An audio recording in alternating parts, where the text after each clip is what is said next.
So we've got Richard Jefferson and Channing Frye, two of LeBron's former teammates, running a road trip podcast. What do you honestly expect to hear from a show hosted by guys who used to play alongside him? Look, it's just absurd. They're digging up every possible defense they can find to push back on people calling out the questionable moves LeBron's made throughout his career. They're pulling examples from as far back as 2003 just to try and counter the criticism of him teaming up with Dwayne Wade and Chris Bosh in Miami. At this point, it's a stretch, but honestly, what else would you expect?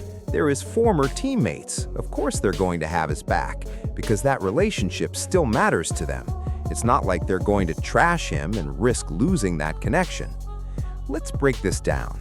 These guys are literally comparing LeBron leaving Cleveland after planning for years to join forces with Dwayne Wade and Chris Bosh, three top 10 players all in their primes, to something like Shaquille O'Neal leaving Orlando for the Lakers, or an injured Grant Hill pairing up with Tracy McGrady in Orlando.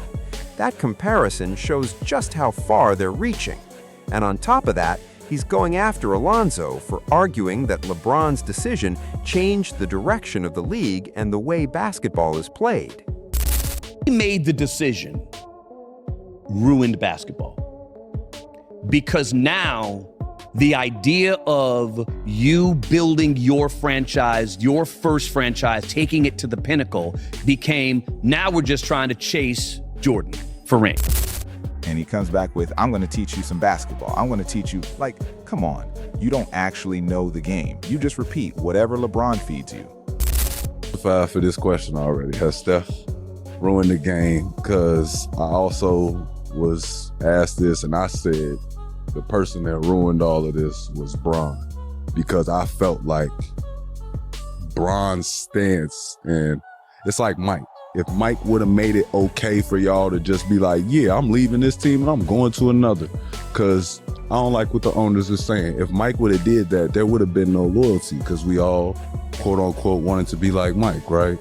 And I felt like, even though Steph was good, I felt like Bron was the guy that did it, because I feel like when Bron made it okay for people to team up, it stopped making the star player have to come back with something added to. Now hold on a second. Sure, Alonzo never played in the NBA. I get it. Richard Jefferson, I get it. You were the big authority on the league, right? But Iman Shumpert did play in the NBA. Iman Shumpert played in the league, and he even played alongside LeBron James, same as you did. And yet, he said pretty much the exact same thing, that LeBron changed basketball for the worse. So are you going to teach him some basketball too?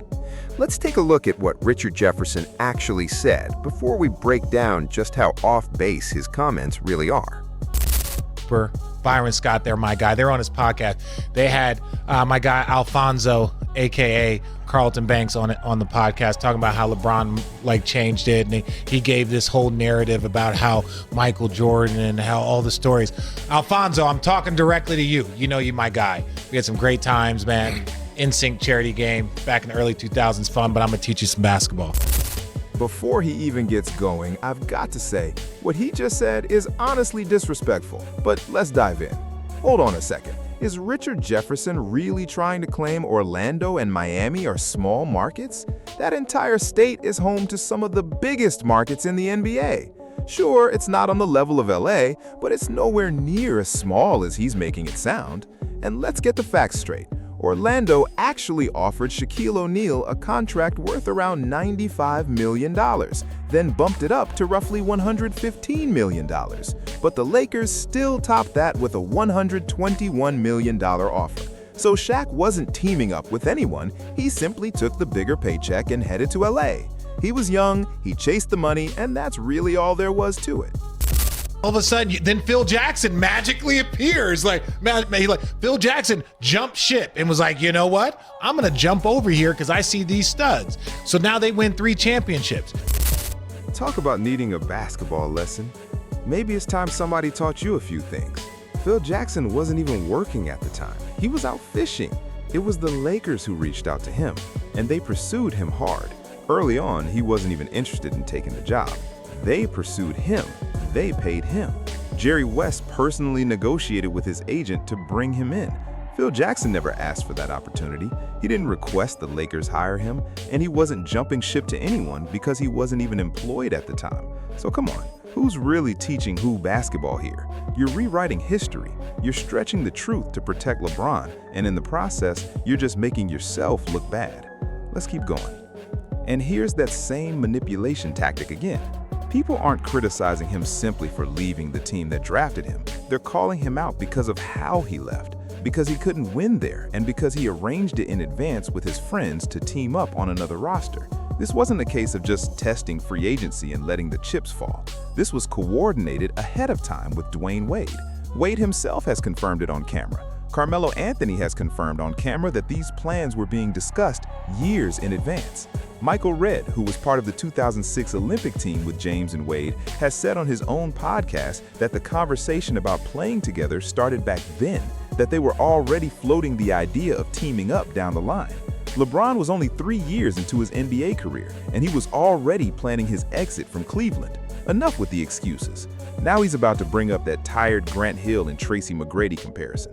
Let's hear it. Get that Grant Hill and T-Mac teamed up in Orlando. And if not for Doc Rivers f***ing it up, Tim Duncan would have been there. It's true. Tim Duncan was on the way. Tim Duncan was on the way. It is This very like, true. That's true. Tim Duncan is like my big brother. I love him to death. Yep. And I remember asking him a question. He's like, he goes, once Doc Rivers literally said, "Hey, look, we're gonna get it done with or without you." Another misleading claim from Richard Jefferson. He's framing it like everyone was operating under the same circumstances.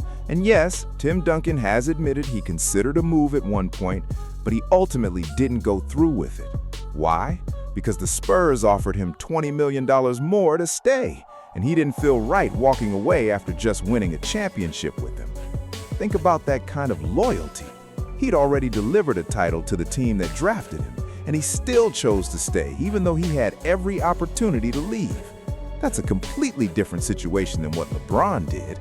But naturally, Richard Jefferson isn't going to lay out those details for you.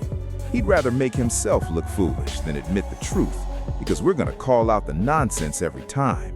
He's rewriting history, repeating whatever he's been fed by Rich Paul, Clutch, or LeBron himself, because at the end of the day, he's got to protect LeBron or risk getting cut off.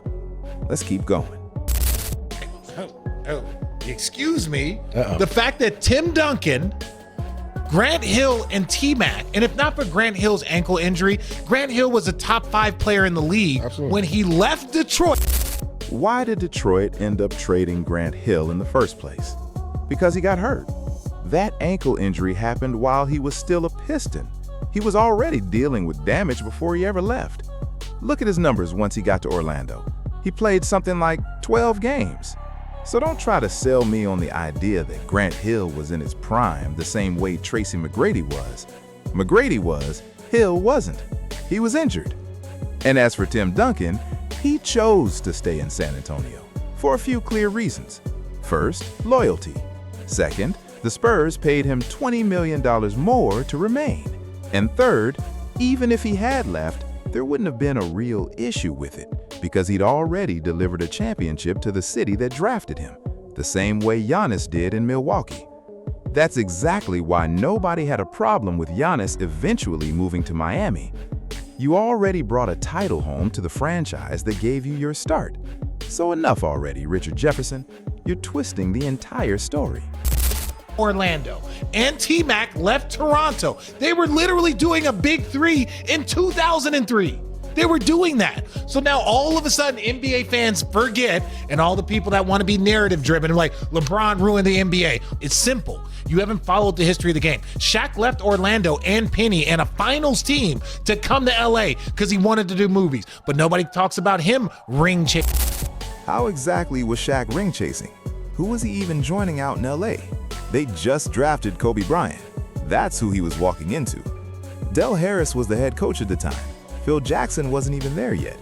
Shaq spent 3 full years in LA before Phil Jackson ever showed up. But of course, Richard Jefferson isn't going to mention any of that, because his job right now is covering for LeBron. And honestly, it's not hard to call these guys out. because they bank on the fact that people will trust them just because they're NBA players or former NBA players. Young fans especially fall for it. He played in the league, so he must know what he's talking about. But that's not the case here. He's not giving you the truth. He's lying straight to your face. And that's not okay, because they're the ones shaping the narrative, not us. We're telling you what actually happened. Everything laid out in this video, go verify it yourself. I dare you. Check every single thing I used to push back on Richard Jefferson. Fact check me. Because once people start digging, it's not going to hold up for him. His whole argument falls apart the moment you look closer. And that's exactly what happened here. So let me know what you all think.